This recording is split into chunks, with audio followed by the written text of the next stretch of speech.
talking about the liquidity principle and what Palyi wrote in his essay,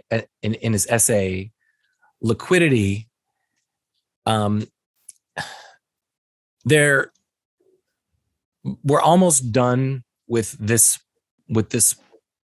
part of the discussion, but just to pull back for a second, because this is a really kind of wonky. Talking about like the credit duration is a very wonky part of the discussion, and just to pull back on why it's so important, the single big dumb lever that the central bank has is this interest rate lever. And in every episode that we've done, and I keep wanting to drive home in as many ways possible, is that this interest rate tool it literally can't function in a fiat environment. So I'm trying to attack that point from as many ways as possible. And Palyi himself, he uses this essay, Liquidity, to make that point. And so I just want to remind people again, that's why we're talking about it. And the other point is that, again, the whole reason to do this whole exercise was to try and imagine how will the world and how will the economic system work under a Bitcoin standard.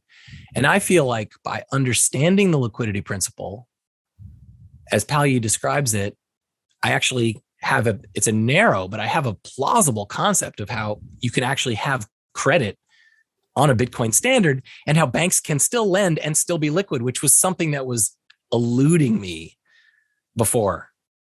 And I feel like this has filled in a major hole for me. And I think a lot of people have trouble understanding a credit system built on Bitcoin because they try to imagine our current credit system, but just built on Bitcoin. And if that's what you're trying to do, then yeah, it's totally not possible. Right. You couldn't conceivably build a system where the worldwide financial credit, there are headlines out last week that it's topping 300 trillion in global debt. And according to the Crypto Voices base money website, which is one of my favorites, there's 29.3 trillion in base money. So yeah, if we had 23 trillion notional value in base money, and it's a deflationary currency that you can never make more of, putting 300 trillion in global debt on top of that, I agree, totally unstable. But if you consider the way that a credit system would work in Bitcoin, it just wouldn't get that big in the first place. And so you'd never need to inflate your way out of it. And so the trap wouldn't seem as bad. And if the amount of credit matches the needs of the economy, then building a credit system on top of Bitcoin is it doesn't seem unreasonable to me at all. There are a lot of problems though. Like, for example, in the new system, home prices can't keep going up at the same rate. Of course. Or, and I think in a new system, mortgages will look different. Mortgages will probably need to be at no more than 50% loan to value ratio. And then the cost of a house might represent 4 or 5 years of wages. So either house prices have to come way down or wages have to go way up, or a little bit of both. Probably the first, house prices having to come way down relative to wages. And so our current asset pricing system based on this like credit inflated asset values, it's a huge impediment to imagining a Bitcoin-based monetary system and credit system, because you're like, well, that would be a crisis, and I think it will be a crisis. But if you take the crisis part out, on the other side of it, it totally works. There's nothing mathematically impossible about that system. I think there's another barrier, and stop me if you want to react to any of that. Let me ask just, and maybe you're going to get to this, but unpacking the liquidity principle, which I assume we're going to do. And then one other question, the 29.3 trillion in base money, is this implying essentially that gold is undervalued 65%? Because if it's a 10 trillion market cap and it's actually the only real base money, or what's your take on that? I think I would say it's not saying that gold is undervalued, because back to what we said at the beginning, I think that the notional value of the base money is just a reflection of the economy that it represents. And so if they stopped inflating the supply and they said, okay, we're just going to keep the 29.3 trillion that we have now, I think 29.3 trillion is a fine number. Any number is what, if you pick any number you can pick to be the amount of base money, is a totally good number. Yeah. But does that then reflect the economy then? So are we saying that the global economy is 29.3 trillion? Because I think that's understated too.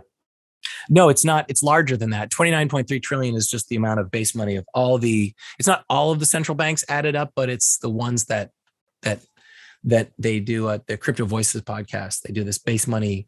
Every quarter they do a base money compendium where they add up all the base money in the world of like the top, I want to say 20-ish countries, like the 80% of all the base money or something like that, 85%. And so this is 23.9 trillion USD equivalent, but they're adding up the base money for each individual country, China, EU, Japan, all the way down the line, including the US, and it adds up to the equivalent of 29.3 trillion US equivalent. But that's not the size of the economy. That's just how much. That's specifically reserves plus cash and coin. Okay. Doesn't include bank accounts, checking accounts. That's what I was going to get to. So base money is bank reserves plus narrow money, essentially. Yeah, circulating notes. And in some countries, the problem there is the bank reserve, like again, back to Snyder's point, they're just, those are just fictitious entries. I sort of agree. I sort of don't. And this, we should be wary, because this would be such a big tangent, because I've been thinking so much about this, but there's been a big movement, especially in like the Bitcoin, the part of the small dark corner of Bitcoin Twitter that I'm a part of, that goes out of their way to make this point that bank reserves are not inflationary and that they aren't money and that they're these, they call them these Chuck E. Cheese tokens. And I just don't agree. I just disagree with that for a lot of reasons, but I feel like it would take us way off course. So I'm operating not under the assumption that bank reserves are all nothing, all air, not inflationary, and have no value. I'm operating on the assumption that they're inflationary and that it is money printing. And if you disagree with that, we have an issue. Not you, but I mean, if you, the viewer, then we need to meet over a beer and talk about it, because I cannot square myself with that view. So agreed, I'm not going down the tangent here. I just want to throw out conceptually how I'm thinking about it, in that if the whole world went to shit and all the debt was called, that ultimately all of these structures end up grounding out in gold, right? It's like base money's a counterparty money.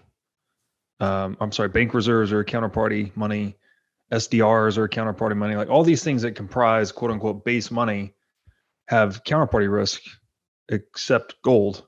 So that's why my question was like, is 29.3 trillion in base money overstated, because the market cap of gold is only 10 trillion.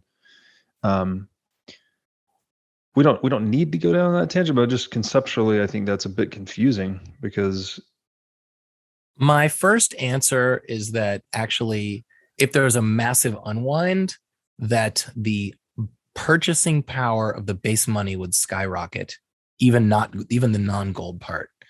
So maybe the 29.3 trillion, it might stay the same. It might increase because central banks would print more of it, but its purchasing power would go way up, because, as we've been saying, money being an anti-value, merely reflecting the economy that backs it, there are a lot of the wealth in the world is money wealth, aka debt. And money wealth is something I got this from The Dying of Money, which is like all my other most significant influence. But money wealth just refers to any wealth, like a debt contract, sovereign debt, credit contract. That's money wealth. And You're all referring of to the that. book How Money Dies. Is that right? No, I'm not. It's confusing because there's two books with almost the exact same title. There's Okay. How Money Dies. I think there's another one, but this is The Dying of Money. It's like that Python skit. Ooh, with the PFJ. Never mind. But yeah, no, it's a very similar title, but this was written in the 70s by this guy named, his pen name was Genzo Parsons, but his real name was Ronald Marks.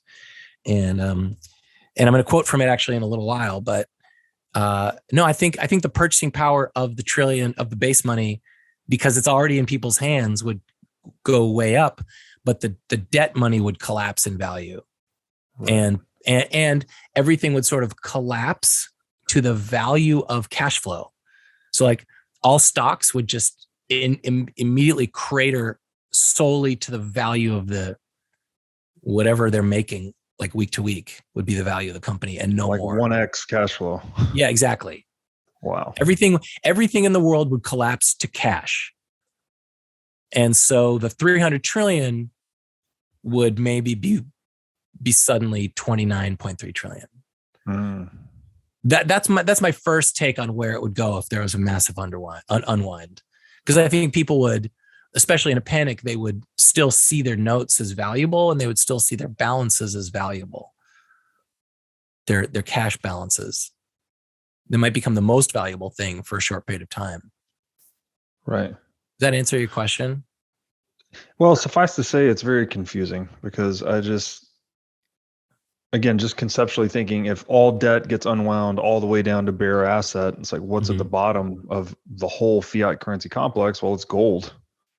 So everyone would demand, if just say there's no more debt, all the debt needs to get cleared. Well, everyone needs to settle. So everyone would settle to gold, presumably, if you actually want zero liability. I guess it depends if people feel that way about gold. I don't know if people feel that way about it. I don't know if people really would accept it.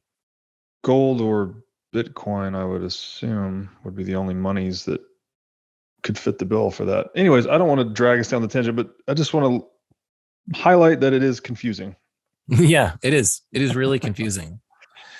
I think if there was a massive unwind, I mean, it's a great thing to think about without going on that tangent. But I think most likely if there's beginning of a massive unwind, the central banks of the world would do some sort of massive operation where they would do a find and replace, and they'd find every dollar of debt and they would replace it with a real dollar.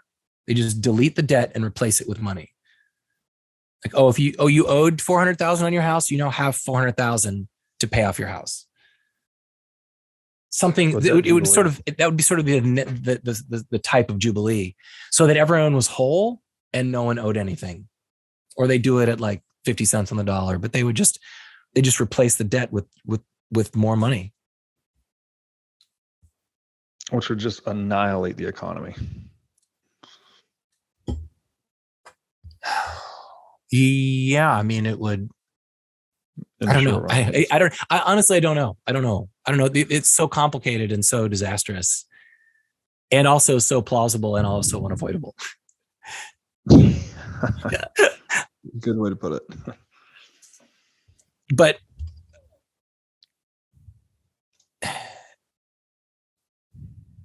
I think that there's an abstract problem I think people have imagining a credit system built on Bitcoin. I don't know if people really have this problem, but I think there's this like vague sense that there isn't enough Bitcoin out there. This almost like quasi superstitious belief that you just need more because of unit bias, because we've been, you heard this, that like when who was it, Summers, who's going to ask for the bailout in 2008. I don't know if it was Larry Summers or Bernanke or Geithner, but they said when they were going to Congress, they said, well, we can't use the T word, meaning trillion.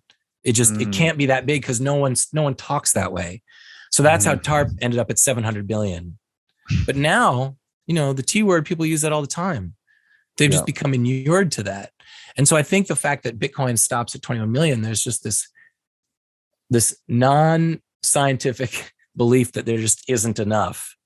Right. So I did this thought experiment. Again, this is all towards building the idea of imagining a credit system built on Bitcoin. There's a Credit Suisse report on global wealth. The US has 30.2% of global wealth, and that's financial wealth and non-financial wealth. So only 68% of that is financial wealth. So 68% of 32% is 20.5%. So the US has 20% of all the financial wealth in the world, which is so 20% of, again, if money is an anti-value, the US has 20% of the money value of the wealth in the world, of all the factories, computers, of all the things that are actual value. The US has 20% of the money that represents the purchasing power of it. So if you translate that into a share of Bitcoin, then if you assume that there's 21 million supply, then the wage earning adults in the US would have 4,312,560 Bitcoin of all of the Bitcoin that'd be in the US. But if you assume that the liquid supply is 4 million Bitcoin, then that's 820,000 Bitcoin spread across the wage earning adults in the United States. So there's 202 million wage earning adults. That means sort of like lifetime wealth is about 2 million sats per adult. But if you use the 21 million Bitcoin in circulation, but if you use 4 million liquid supply, then there's it's about 400,000 sats, lifetime wealth. And so you have between 400,000 to 2.1 million sats per adult as their total money wealth in the United States. And so let's say that half that is the value of your home. I mean, the average home would cost between 200,000 and 1 million sats. So I think people have this like vague free floating anxiety about there's not enough Bitcoin in existence to have an economy. But if a home costs 200,000 to 1 million sats, then, there's just plenty of Bitcoin left to have factories and salaries for factory workers and roads and salaries for people to build roads and restaurant. There's just plenty of Bitcoin for the global economy. It implies a different, I don't want to say that it's tempting to say, well, what price does that imply for Bitcoin? But it's totally irrelevant because the price is in the things that it buys. This book that I'm reading right now is just this beautiful book. It's called Money at Interest, The Farm Mortgage on the Middle Border. It was written in the 50s, and it's about lending in the Western territories in the late 1800s, where starting a farm in the late 1800s was considered capital intensive. And what that meant was you needed $1,000 to start a farm. To build a home, you needed $250. It's not just like romantically antiquated to think, oh, I could build a house for $250, or $1,000 is enough capital to start a capitalist enterprise in the 1850s. It's just that's how much money there was, and that's how much it costs.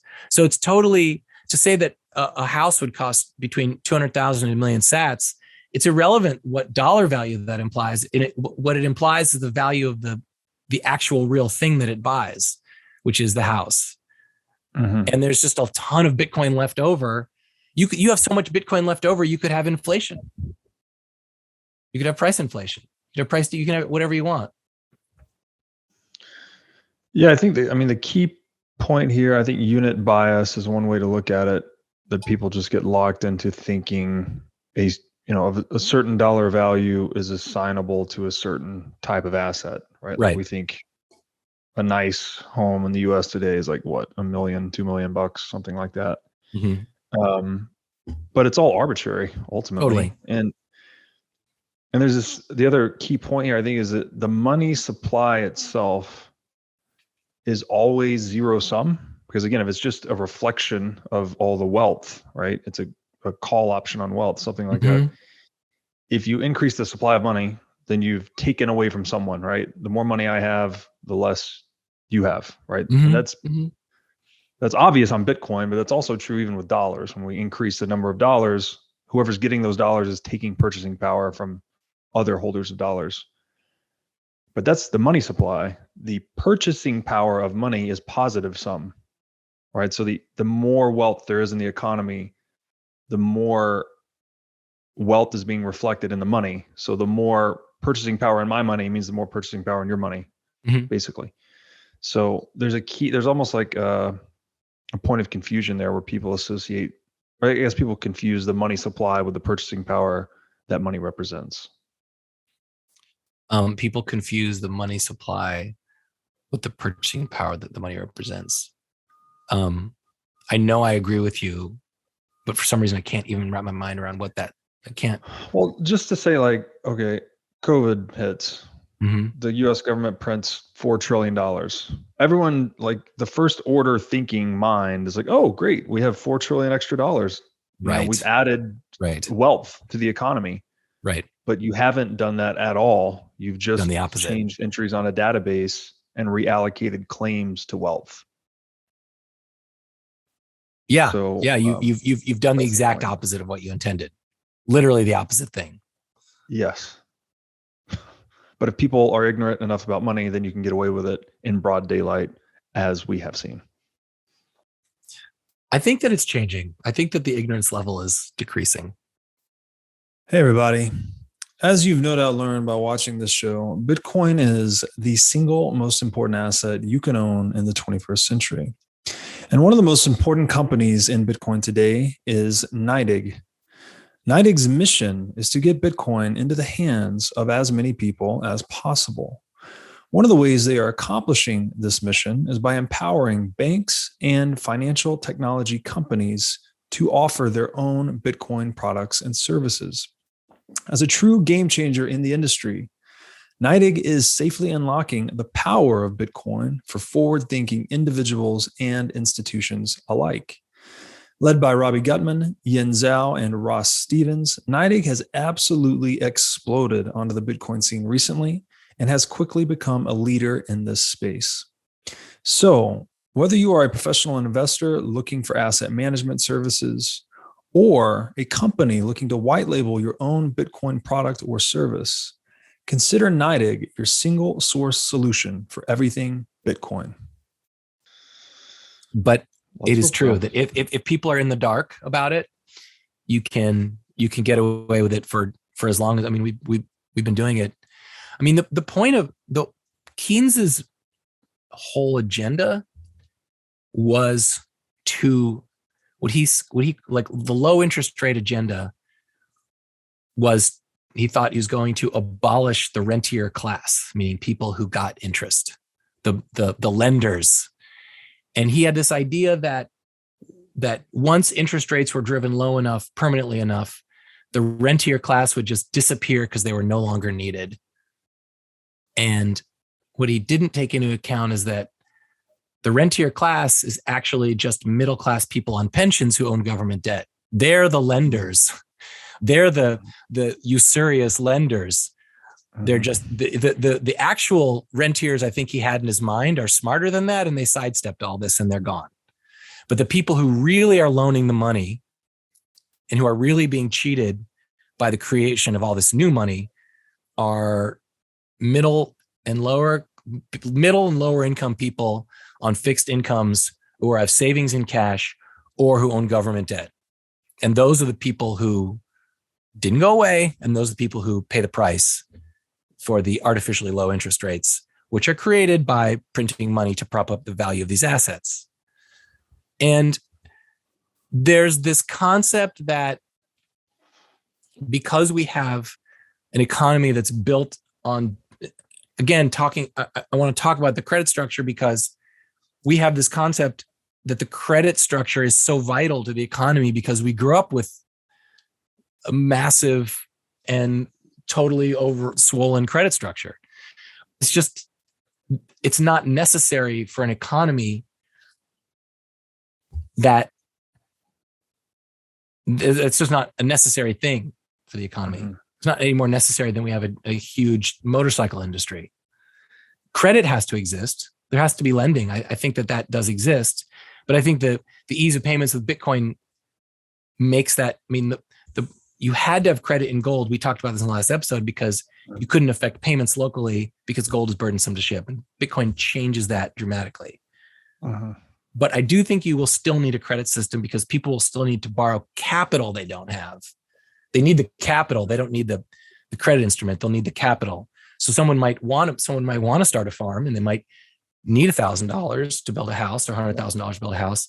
What they don't have is the wood and the actual capital. And to get it, they'll need to borrow the mechanism to get it, which is the value, the money.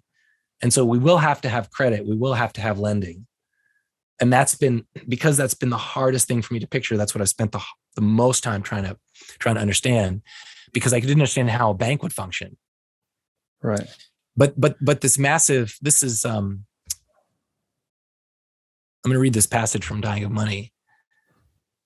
It is sometimes said that interest is the rental price of money, and this is the root of the error. If interest were the price of money, according to the law of supply and demand, interest rates must go down as the supply of money went up. The Keynesian objective of low interest rates could then be achieved by monetary inflation. Interest is not the price of money any more than a motorcycle is the price of the money that buys it. Money, having no value, has no price. But money is the price of all other things of value. Interest, or more specifically, the money contract which bears interest, aka the asset, that is the subject matter of the purchase and sale involved in lending money, not the money itself. It's the interest that is being bought with the money, not the money being rented with the interest. A borrower doesn't rent money in the usual sense of keeping it and then returning it later. He sells it instantly. He sells his own contract to pay interest now and principal later, and he quickly re-spends that money on something else with the money that he receives for selling his contract. The point is not merely academic in the slightest. If interest were the price of money, interest would be as universal as money is and might have something like the importance that economics and finance attach to it. In reality, interest is merely the market price prevailing in but one of the markets of commerce, the market for debt, bonds, credit, and other interest contracts. It happens that this market was rather a large market in the United States, but nothing about capitalism requires it to be. A market for money contracts is no more vital or indispensable than a market for, say, frozen orange juice contracts.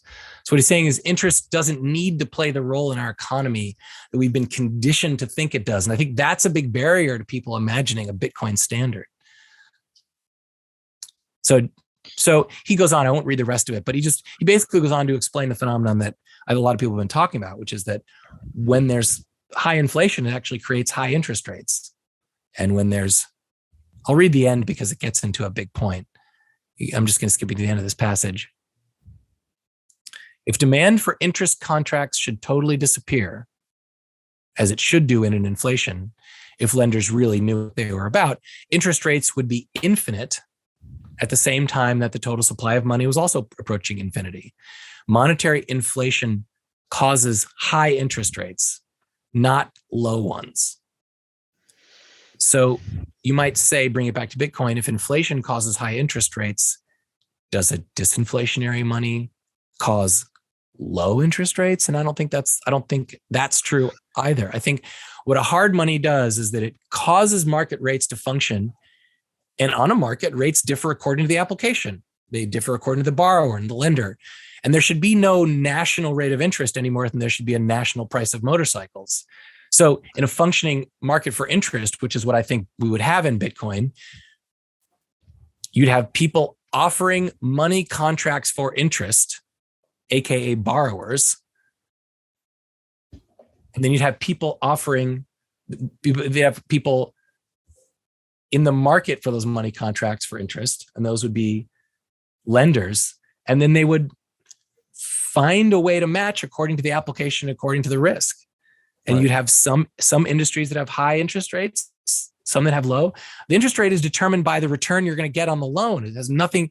There's no right rate. 10% interest is fine. 15% of interest is fine if you're going to make 200% on the loan. This is one of the core functions of banks originally, right? To actually match borrowers and lenders, both in terms of rate and maturity.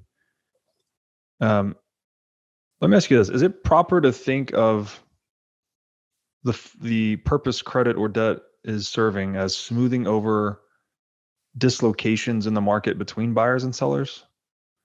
Where you gave the early example of like a guy that wants to sell whatever textiles, but he has to ship it and it takes 3 weeks and all. So the bank needs to intermediate that transaction. Is that the case? You're saying that it's intermediating between buyers and sellers of goods or of? Well, I'm just thinking that where there are dislocations between buyers and sellers in either time or space, you typically need credit to fill that gap. I think credit allows for the application of labor in what is societally recognized as like a growth area. Like going back to the developing this farm mortgage in the 1800s is like a great study in exactly this, because after the Homestead Act in 1865, you could maybe get an acre of land for like $1.60 or something like that, or you could get it for free if you occupied it for 5 years. But basically, everyone was like, "Oh, we should start settling into the West," which was Illinois, Iowa, Nebraska, Dakota. There's land there; a lot of it is fertile, but there isn't. We have to incentivize people. Have to go and put their lives on the line, their time on the line, to go and homestead that land, improve the land, cultivate the land. The only thing we can provide the money and the capital if they're willing to put in the time. So I think interest is a way of bridging the gap between sweat equity and capital. If you're willing to put in time, there's probably a loan if you're going to put your time into something that the market sees as valuable. Mm-hmm. Yeah, and that's the key point, that because wherever the loan proceeds are deployed, that needs to be into an endeavor or enterprise that outperforms the general rate of productivity growth in the market. Otherwise, it's not worth it, right? Otherwise, the lender's incentive is to just hold the money and let the purchasing power accrete to them. Right. And there should be competition. You should have, I think, in a functioning economy. I mean, we have a perverted version of this, but in a functioning economy, money laying idle you'll want to do something with it. I mean, you and I touched on this before. Like if you're holding on to all this capital, you're not going to want to let it sit there when it could actually do something in the world. And, one of the problems that early capitalists had in this case study in farm mortgages in the 1850s is they'd have these agents who are out, they'd give these, a lot of money came from the East and they'd send it West. And then these agents were supposed to find mortgages for them.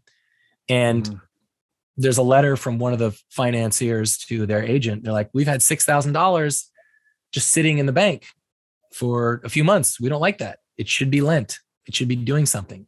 So you should have competition. You should be competing for loans, and you should be, as a borrower, you should be competing to find the funds. And that's where the rate of interest should come from. I mean, interest rates, there were usury laws in Illinois where interest rates were capped, I think 10 or 8%. But, interest rates were 10, 12, if you included commissions, 15%. But then what happened?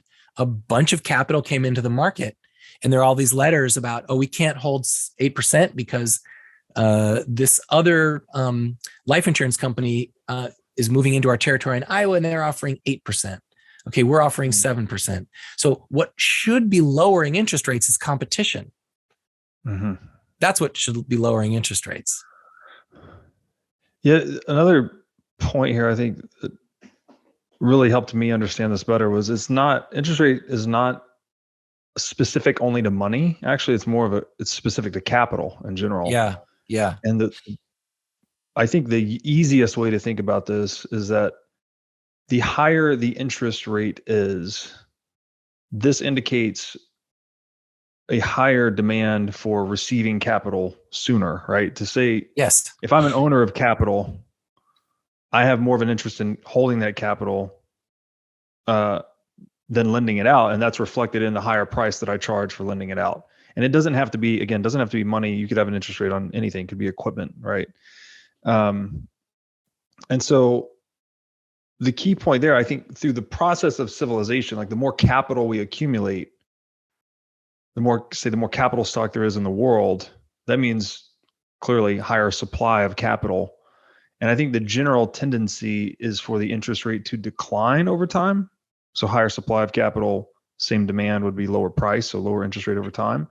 And a lot of the Austrian literature also argues that the natural interest rate, which we should be very clear, we're talking about the natural interest rate, not the interest rate you're accustomed to seeing the Fed talking about, actually reflects aggregate time preference. So the lower the interest rate, the lower aggregate time preference, and therefore, in many ways, reflects the level of civilization. Frankly, which means the more capital we have, the lower the time preference, aggregate time preference, the more sophisticated civilization is. And it also tends to be related to things like morality and whatnot, because there's more abundance, there's more economic abundance, so there's less to fight over and all of that. It's hard for me to say what is right or what is better. And I think that's when I try and think about nature's rate of interest. Snyder mentioned this on one of your episodes with him. This guy named Newt Wixell tried to think about the concept of the natural rate of interest. And what he came up with was, like, is there a rate of interest in the economy without thinking of it as the money rate of interest?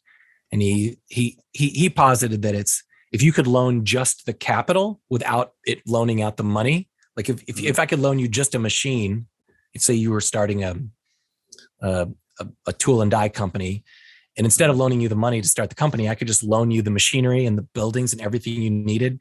What would the return be on just the capital goods? That's sort of the natural rate of interest, not the money rate of interest. But the money rate of interest has been, money has no value, and the money rate of interest has been totally fucked with because we developed this strange market for credit instruments, and our central banks bid up the price of these credit instruments. And one of the deleterious effects of that, which is what they're trying to do, is that it lowers the effective rate of interest. But I do believe that there is a natural rate of interest in the world right now. I don't know where it comes from. I don't know if it's because we've been neglecting the capital stock and so interest rates are higher, but I think that Bitcoin, housing, I think they represent what is more of the natural rate of interest in our economy. Whether that's good or bad or reflects high time preference or low, I don't know. And I think in a functioning market, there would be no natural rate. There would be no one rate. It would change industry to industry, location to location, borrower to borrower. Yes. Yeah, exactly. And I should be clear, that's what I mean by natural interest rate is determined on the market, right? Borrowers and lenders, and it's not fixed. When I say natural, it doesn't mean there's like 1% is the natural rate. It's what it should be. It's right. Dynamic. Okay. Yeah. Just like anything else. And I think this little excerpt you already read, but it sums it up. There should no more be a national rate of interest than there should be a national price of motorcycles. Like it's central planning of the market price that doesn't work in any market ever, anywhere. Why should we think it works in the market for money? And the only reason that they have this quasi-control of the rate of interest is because they control the market for credit securities. Yes. Yeah. And so that's a legal monopoly on currency. Right. They can, these open market operations are defined by, they have the money they have the printer to print the money, and then they've got the warehouse of credit instruments to sell. So we think these credit instruments are worth this much. And if you think we're crazy, we'll pay you this much for them. And then if you need them, you have to pay this much from us. That's what an open market operation is. I mean, that's how, Luke Roman talks a lot about how the US has also the ability to do that with gold, because they have the printer to print the money and they've got enough gold, they say, okay, if gold's $5,000, the US could actually potentially enforce that by saying, well, if you think we're crazy, then sell us your gold and we'll pay you 5,000. We have infinite dollars. Mm-hmm. And then then the government could, then if you want gold from the government, they could say you also have to pay us that much to get it from us because we have the most. So that's sort of how an open market operation changes the price of an asset when they, and I think that's how this interest rate lever, like they don't even have real control of the interest rate lever. They're just using their fake inventory to control the interest rate lever. Mm-hmm. It used to be that the interest rate lever was changed by a bank saying, well, this is how much we will charge you to borrow from us. But now they change it through manipulating the price of these assets that they have a monopoly on. Yeah, it's gone from the sphere of supply and demand to policy, basically. Mm-hmm. The policy is only possible because of all these, the legal monopoly, and the ability to just create new currency and new debt. So this is I think this is my last passage from Liquidity. But he says that the classical theory of money market control by discount rate changes and by open market operations was based on the assumption of a liquid banking structure. A liquid banking structure allows the central bank or the Federal Reserve System a substantial power over market fluctuations. The actual failure or unsatisfactory working of discount and open market policy in major booms and depressions reflects the fact that the banking system has been illiquid in each case. And this is not the whole story. Theoretically, a quantitative policy can be devised to, quote, manage the money supply according to preconceived standards, but monetary management per se must turn out to be a failure if the banks have already committed themselves along illiquid lines. Interference then leads to breakdown, which it was supposed to avoid. Liquid banking, on the other hand, actually achieves stabilization by inhibiting the major boom and eliminating its consequence, the major depression.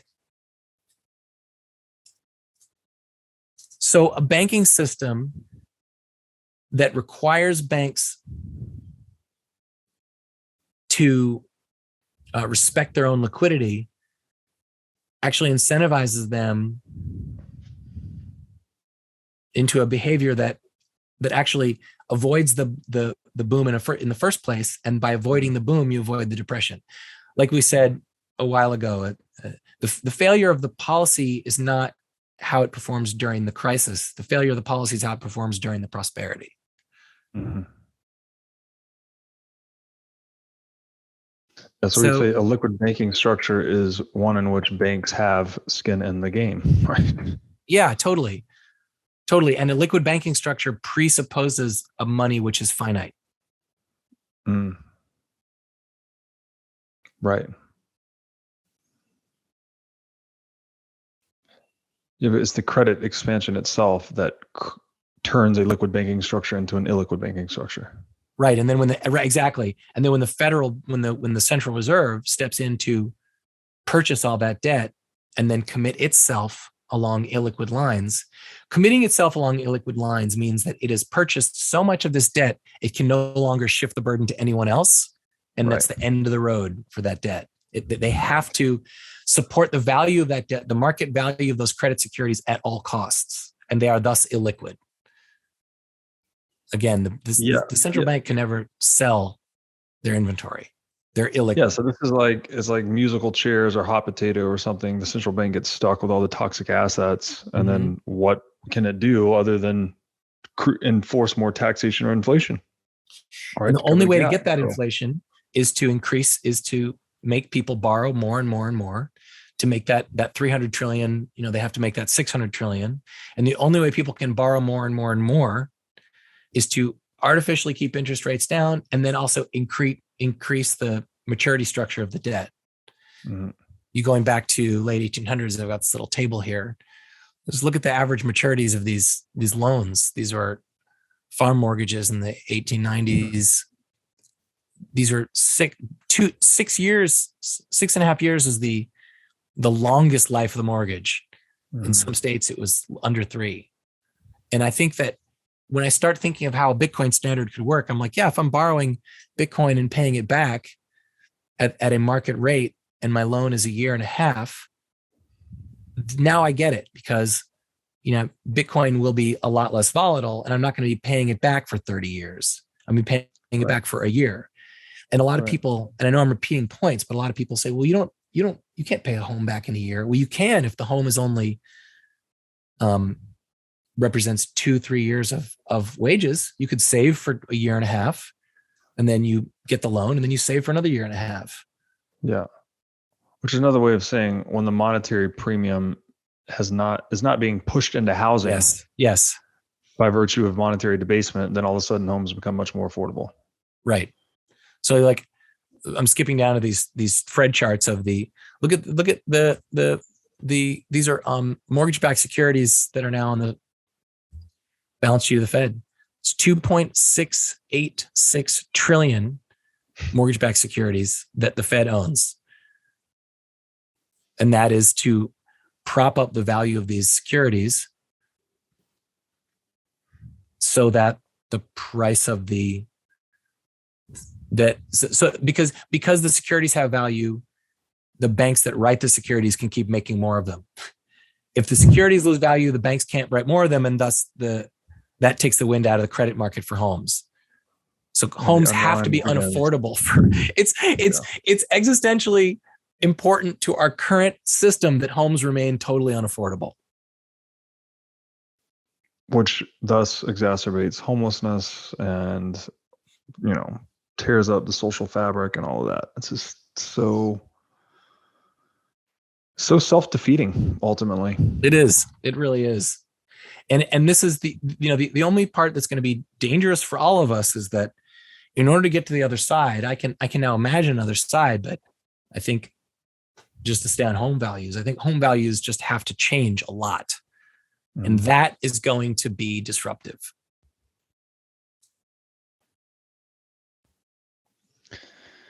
And it's more in line with economic reality. Like a home is not an investment asset.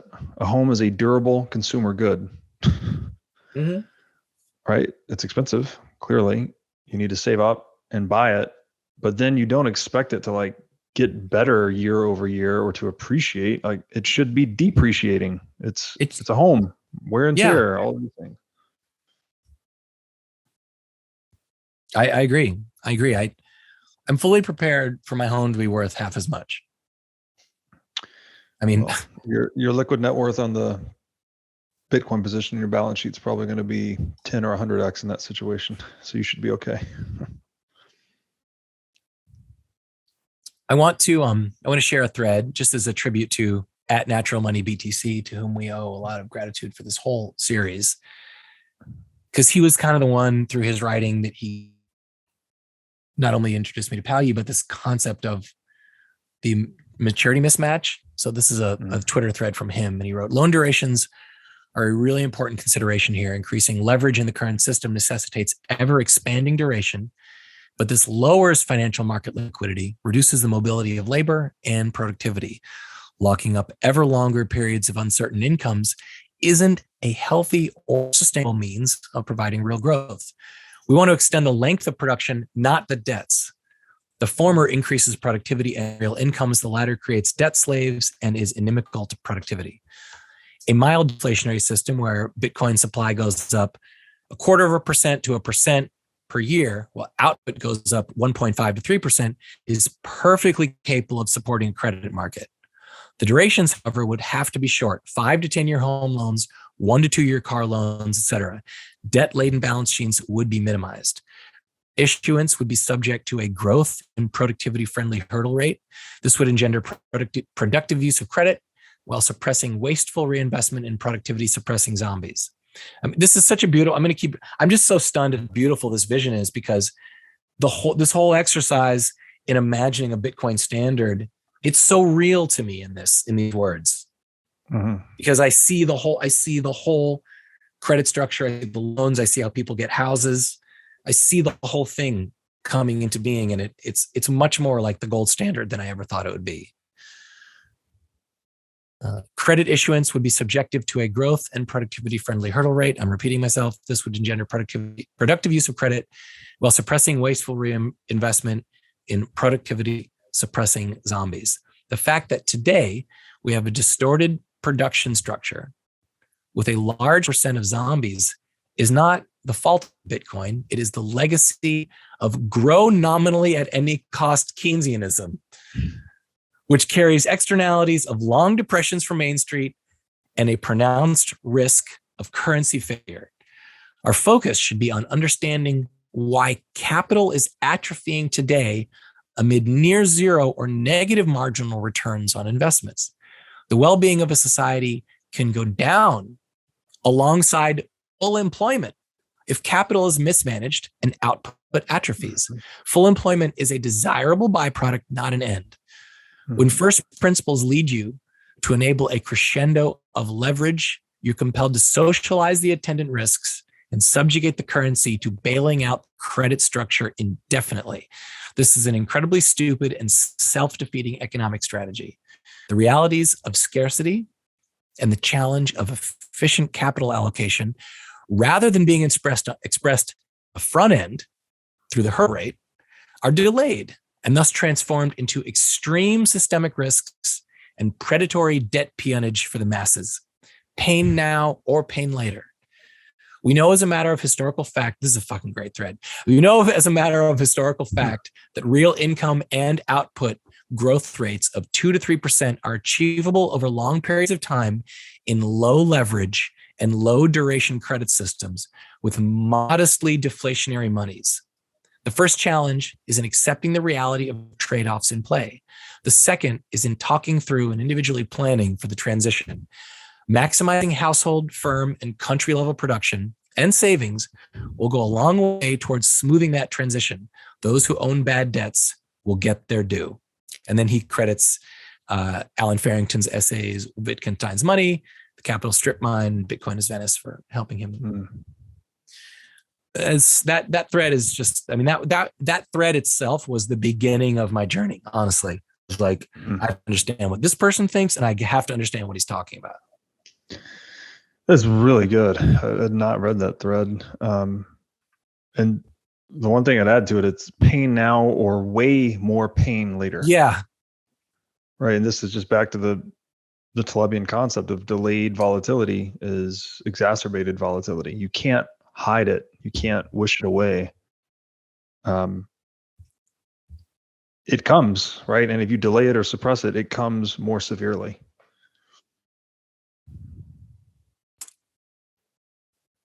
I'm skipping down. I just for my own edification, I put in these. Listeners can't see what you're looking at, but I just took screenshots of these 100-year corporate bonds that you can see on E-Trade. This is this is a Canadian Pacific Railroad bond that matures in 2170. And the yield to maturity is 3.7%. 100 years. Wow. For those who, I'm going to, if you go down to page 44 in our outline, I'm going to skip this, but if for those who are really into the economic scholasticism, Rothbard outright rejects everything we're talking about. And I want to acknowledge that because I just love Rothbard. And you can find a passage in chapter 3 of America's Great Depression where he explicitly, this liquidity principle that Palyi talks about is also part of this economic school called the banking school, and Rothbard rejects the banking school and explicitly rejects that. You take passages that we read, Rothbard regurgitates them and says that they're wrong. And I don't think we should go into this tit for tat for one economist versus another. I just feel like I have to acknowledge it because Rothbard also makes some good points. But I would say that in defense of Palyi in advance, Palyi does not consider himself as part of the banking school. In Palyi's writing, he says that there's the banking school and there's the currency school, and they're both naive and they both have their problems. So I feel like if we have conjured both of them to have a debate, Palyi would have a rejoinder, and I don't want to try and speak for him, but I do want to acknowledge that among people I respect, there is a rejection of this concept of the liquidity principle as a rejection of what the banking school said. It was also called the real bills doctrine. And the other thing I'll say is that, Rothbard attacks it as they think this will prevent inflation, but short-term loans are just as inflationary. And I think that Palyi's point is not liquid banking prevents inflation. Palyi's point is that liquid banking keeps banks functioning.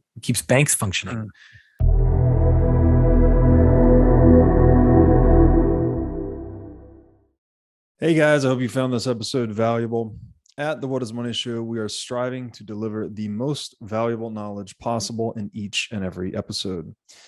However, as Aristotle said, the purpose of knowledge is action, not knowledge. So I hope you're deriving some useful knowledge from the show, and I hope it's improving the actions you are taking in your life. Speaking of action, if you want to dive deeper into the big ideas explored in this show, please sign up for my newsletter titled The Freedom Analects at breedlove22.substack.com. Also, have you bought your tickets for Bitcoin 2022 in Miami yet? If not, it's your lucky day, as I am giving away 10 million sats, which is roughly $4,000 to one lucky person who buys a conference ticket through my affiliate link. My affiliate link can be found on my Twitter profile at breedlove22, which also has a link. My Twitter profile has a link to my link tree, which you can also visit my link tree directly for links to all my work, including Bitcoin 2022 affiliate cells. My link tree is linktr.ee/breedlove22. Thank you so much. I appreciate you guys watching the show. I hope you're finding some valuable knowledge in the What is Money Show, and I'll see you back here again next time.